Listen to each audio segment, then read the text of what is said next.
Sapa Indonesia Pagi kembali menghadirkan segmen Sehat di Tengah Pandemi. Tempat Anda bisa berkonsultasi dengan dokter spesialis saat Anda mungkin ragu ke rumah sakit karena pandemi COVID-19. Pertanyaan bisa Anda kirimkan melalui Instagram kami di @sapaindonesia_kompas.tv dan nanti Anda juga bisa menyampaikan pertanyaan melalui nomor telepon interaktif di 021 5366 0500. Pagi hari ini kita bersama Dr. Surahman Hakim, dokter spesialis kebidanan dan kandungan. Selamat pagi, Dok.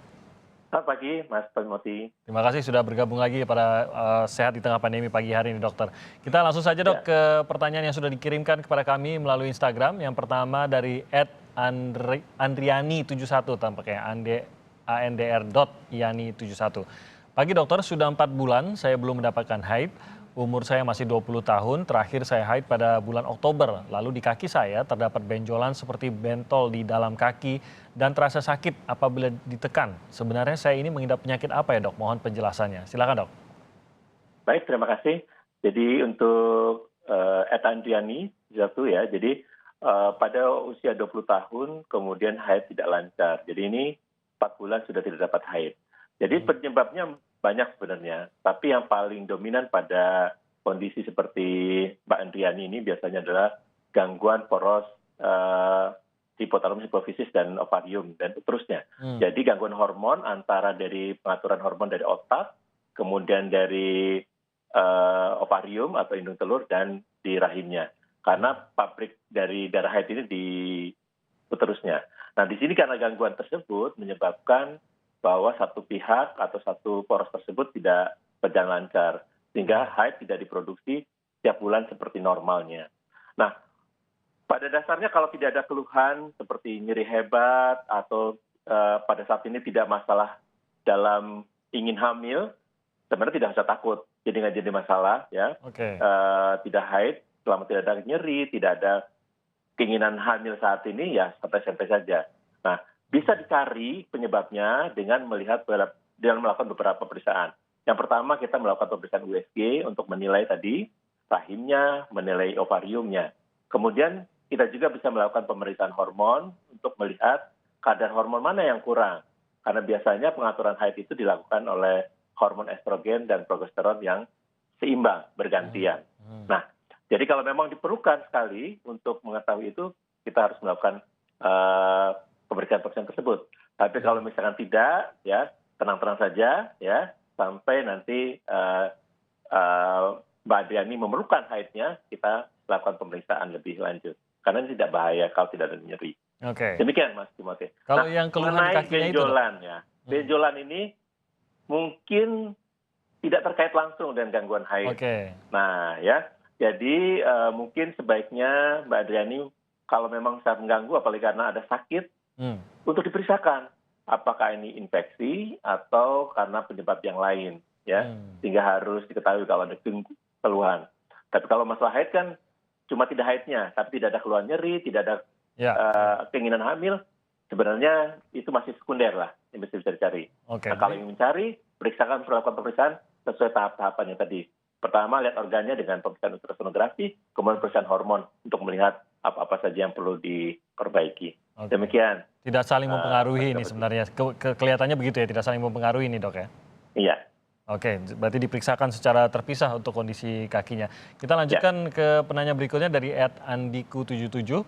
Saya berumur 44 tahun dan saya masih haid setiap bulan. Saya sudah tidak KB sejak 10 tahun yang lalu karena saya selalu pendarahan jika memasang KB. Apakah di usia saya saat ini masih bisa hamil, Dok? Dan saya divonis miom 15 tahun lalu sekitar 3 cm. Dan saya jarang kontrol. Apakah itu berbahaya? Silakan, Dok. Baik. Terima kasih untuk Andiku77, Ibu ya. Jadi mengenai pada usia 44 tahun, apakah masih bisa hamil? Nah, kalau pertanyaan bisa atau tidak bisa, jawabannya masih mungkin bisa. Ya, jadi bisa hamil.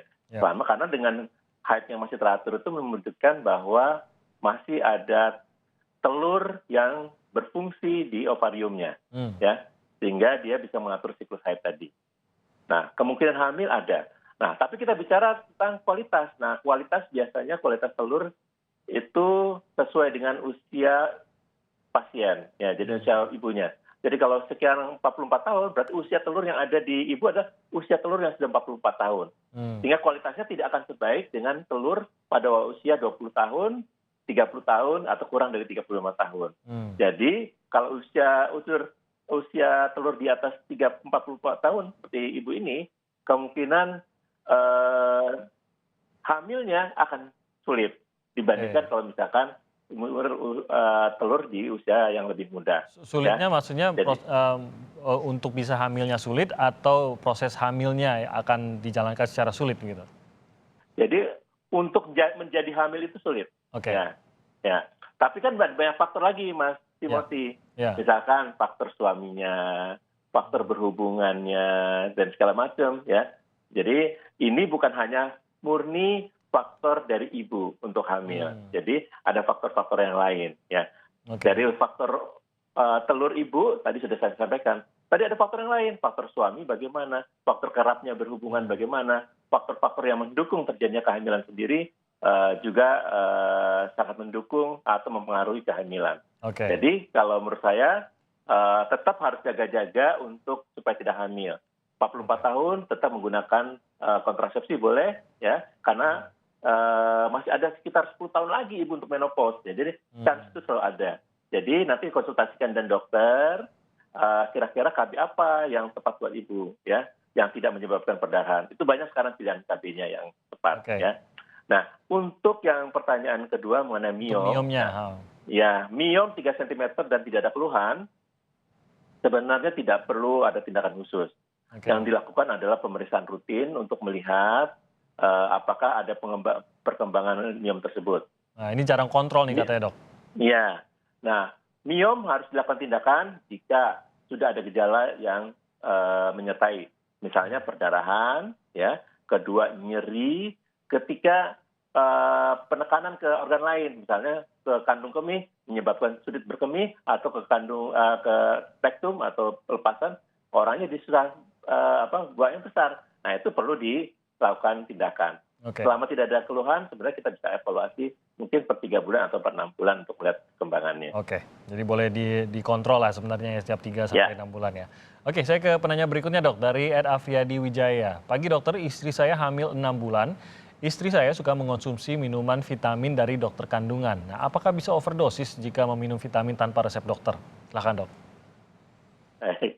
Terima kasih, Mas Afriadi ya. Jadi pertama, kalau dokter memberikan obat, suplemen segala macam, biasanya dokter mengetahui apa yang diperlukan untuk pasiennya. Saya kira seperti itu. Jadi kalau selama diberikan resep oleh dokter, itu insya Allah aman. Ya. Nah, mungkin mau ditambahkan ya Pak Afriadi nih, mau ditambahkan dosis vitaminnya tapi yang di luar resep dokter gitu, Dok. Oh iya. Nah, yang ini yang jadi masalah ya. Kadang-kala ada salah persepsi dari pasien atau dari ibu-ibu, dikiranya kalau membuat minum obat lebih banyak, minum suplemen vitamin lebih banyak akan membuat kesehatannya lebih baik atau bayinya lebih baik. Itu suatu yang keliru. Jadi vitamin atau mineral itu merupakan salah satu yang disebut trace element. Trace element adalah suatu zat gizi yang diperlukan jumlahnya sangat sedikit. Ya. Jadi perlunya sangat sedikit. Memang kalau jumlahnya berkurang, memang ada dampak. Ya. Tapi kebutuhannya juga sedikit. Ya. Jadi kita kira biasanya kalau makannya bagus, dengan sayuran dan pasti dengan cukup karbohidrat, cukup protein, cukup kemudian sayurnya ada segala macam, itu sebenarnya tercukupi kebutuhan minimal ya, kecuali hal-hal yang ekstrim. Misalnya makanannya ekstrim, hanya satu macam terus gitu kan. Atau ada pasien yang tidak suka makanan-makanan tertentu, misalnya tidak suka sayur, ya. Nah, itu akan terjadi kekurangan yang ekstrim. Nah, itu dicukupi oleh dokter dengan pemberian multivitamin, ya. Memang paling bagus sekali diperiksa satu-satu, tapi itu akan sangat mahal, ya. Jadi biasanya kita lihat secara umum kondisi pasien, kondisi ibunya pada waktu kehamilan, kita lihat pemeriksaan rutin, dilihat perkembangannya, ibunya, perkembangan janinnya, termasuk perkembangan fungsi di janinnya. Nah, dengan kalau ada tambahan sendiri, saya kira ibu-ibu tidak usah takut, harus harus pakan vitamin lebih banyak lagi, tidak perlu. Disarankan begitu ya, Dok ya? Iya. Tapi bisa overdosis begitu, Dok? Ini yang dikhawatirkan. Ada tidak tuh? Ada beberapa vitamin ya, yang kalau misalkan berlebihan akan membuat dampak ya. Oh, vitamin C, ya, vitamin C kalau berlebihan juga akan menyebabkan gangguan di lambung, vitamin D juga, vitamin A juga beberapa oke, vitamin yang akan memberikan dampak ya. Jadi sebaiknya memang konsumsi vitamin juga sesuai dengan kebutuhan. Dan oke, itu biasanya dokter yang melihat kebutuhan tersebut aman dan cukup. oke. Kalau Jadi memang harusnya yang harus direkomendasikan dokter saja, jangan oke, ditambah-tambah yang lain. Gitu kira-kira. kalaupun ada ide mungkin vitamin apa dikonsultasikan saja gitu ya, Dok ya? Nah, saya kira Dokternya betul ya. seperti itu, Mas Timothy Oke. ya. Baik, Dok, kita tahan dulu. Kita akan jawab telepon usai jeda berikut ini. Jadi kami persilakan saudara untuk Anda menghubungi kami di 02153660500. Kami akan terima telepon Anda saat lagi. Kita masih bersama Dr. Surahman Hakim, dokter spesialis kebidanan dan kandungan yang akan menjawab pertanyaan Anda. Ada satu penelpon nih, Dr. Surahman, ada Pak Agus nih di Magetan. Selamat pagi, Pak Agus. Selamat pagi, Dok. Pagi, Selamat Pak pagi, Agus. Pak. Pagi, silakan Pak Agus. Ya, mau tanya, Dok, ini kan saya punya kakak, istri kakak saya itu pernah punya anak satu. Siapa Baik. tadi, Pak? Maaf tadi agak terputus-putus. Istri kakak saya, Oke. itu dulu pernah punya anak satu.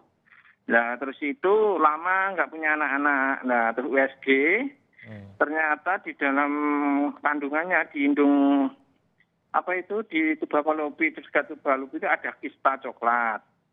Nah, itu udah dioperasi gitu.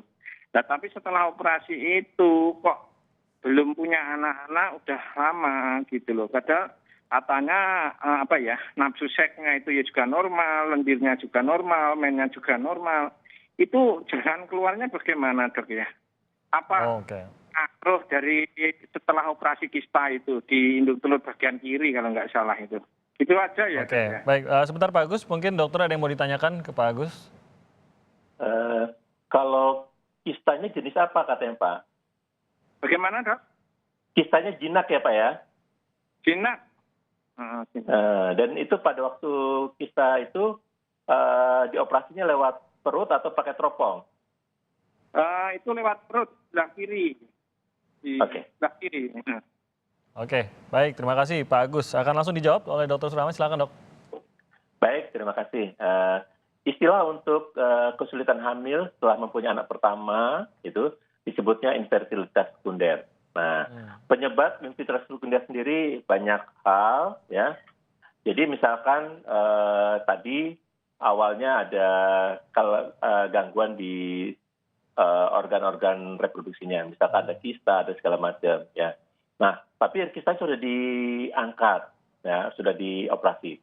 Tapi bukan berarti semua masalahnya kemudian selesai, ya. Karena seperti yang saya sampaikan pada sesi pertama tadi, kehamilan itu faktornya banyak.